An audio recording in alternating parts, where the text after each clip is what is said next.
بسم اللہ الرحمن الرحیم۔ حضرت شاہ عبدالعزیز رحمۃ اللہ علیہ کے دور میں ایک پادری نے عیسائیت کی تبلیغ کا ایک عجب انداز اختیار کیا کہ دلی کے ایک چوک میں کھڑے ہو کر لوگوں کے ہجوم میں یہ اعلان کیا کہ اے مسلمانوں، تم یہ کہتے ہو کہ ہمارے دین کی کتاب قرآن مجید سچی کتاب ہے، جبکہ میرا یہ دعویٰ ہے کہ سچی کتاب تو انجیل ہے جو ہمارے نبی پر نازل ہوئی۔ آؤ آج اس چوک پر بڑے ہجوم میں آگ جلاتے ہیں، تم بھی اپنی کتاب اس میں ڈالو اور میں بھی اپنی کتاب اس میں ڈالتا ہوں۔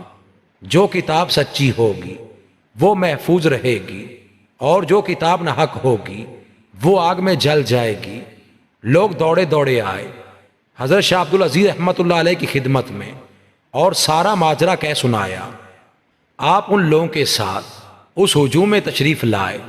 اللہ والوں کی فراست کا کیا کہنا۔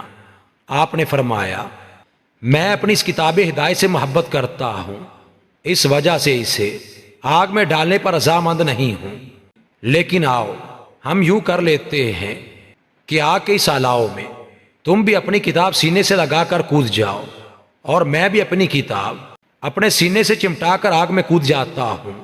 جو شخص آگ میں زندہ سلامت رہا وہ سچا اور اس کی کتاب بھی سچی۔ یہ سنا تو اس کی آنکھیں پھٹی کی پھٹی رہ گئیں اور پریشان و لاجواب ہو گیا، اور پھر شرمندہ ہو کر کہنے لگا، شاہ صاحب آپ سچے ہیں اور آپ کا قرآن بھی سچا ہے۔ میں نے اس کتاب پر کچھ مسالہ وغیرہ لگایا ہوا تھا تاکہ یہ آگ میں جل نہ سکے اور یوں میں عیسائیت کا پرچار کر سکوں، لیکن آپ نے تو میری ساری تدابیر خاک میں ملا دی۔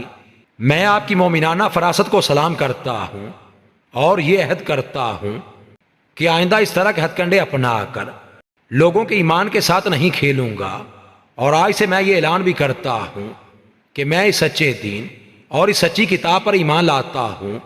آپ میرے لیے دعا فرما دیجئے کہ اللہ تعالیٰ مجھے دین اسلام کا سچا پیروکار بنائے۔